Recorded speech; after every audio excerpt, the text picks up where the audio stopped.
আমার ভাইয়ের রক্তে রাঙানো 21শে ফেব্রুয়ারি আমি কি ভুলিতে পারি। ভাষা হলো নিজেকে প্রকাশের মাধ্যম। সেই ভাষা যদি জন্ম পরবর্তী সময় থেকে শিখে আসা ভাষা হয়, সেই ভাষা যদি আমাদের মাতৃভাষা হয়, তাহলে প্রতি বছর 21শে ফেব্রুয়ারি পালিত হয় আন্তর্জাতিক মাতৃভাষা দিবস, যার ইতিহাসে জড়িয়ে বাঙালির গর্ব, বাঙালির অহংকার, বাঙালির রক্তাক্ত এক আবেগময় কাহিনী। এই দিনটি আমাদের মনে করিয়ে দেয় মাতৃভাষা আমাদের অহংকার, আমাদের গর্ব। সারা বিশ্ব জুড়ে আজকের এই দিনটি সাড়ম্বরে পালিত হয়।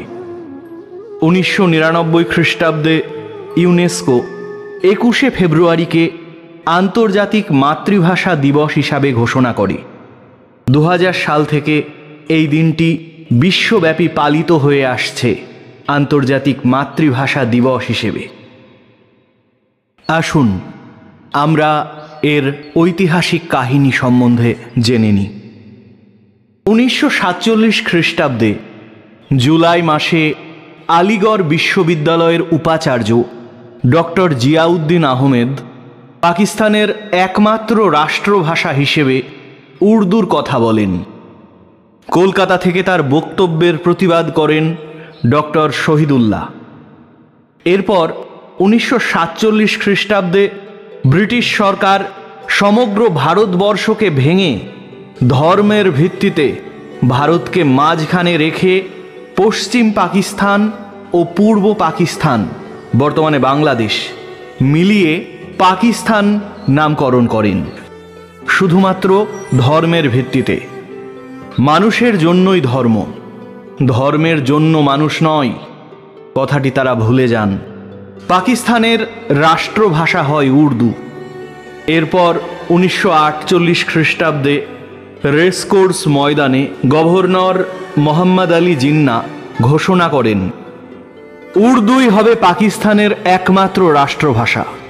ফলে সমগ্র পূর্ব পাকিস্তানের মানুষ মাতৃভাষা হারানোর আতঙ্কে ক্ষোভে ফেটে পড়েন। কারণ রাতারাতি মুছে যাবে তাদের মনের ভাষা, ভাবনার ভাষা, মায়ের ভাষা, প্রাণের ভাষা, বাংলা ভাষা।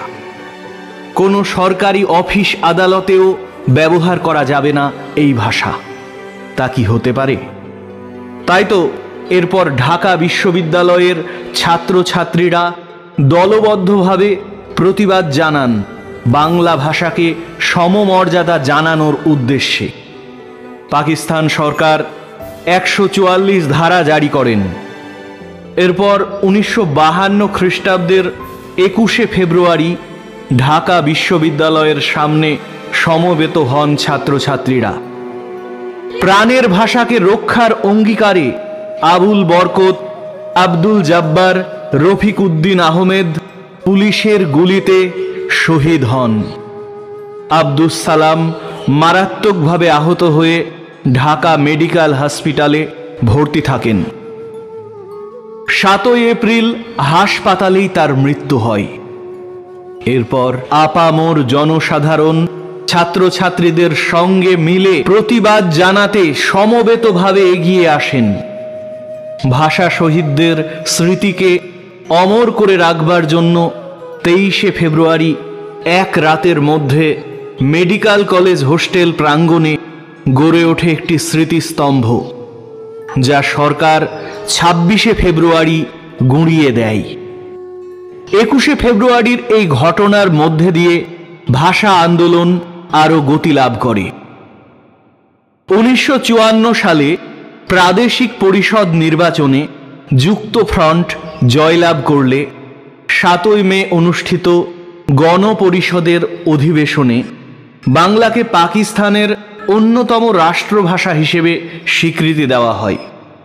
বাংলাকে পাকিস্তানের দ্বিতীয় রাষ্ট্রভাষা হিসেবে স্বীকৃতি দিয়ে সংবিধানে পরিবর্তন আনা হয় 1956 খ্রিস্টাব্দের 29 ফেব্রুয়ারি।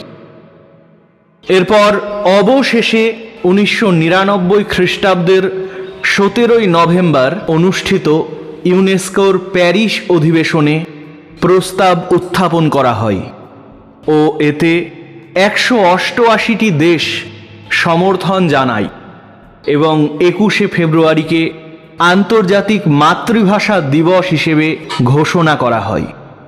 2000 সালের 21 ফেব্রুয়ারি থেকে এই দিনটি জাতিসংঘের সদস্য দেশসমূহ যথাযথ মর্যাদায় পালন করে আসছে।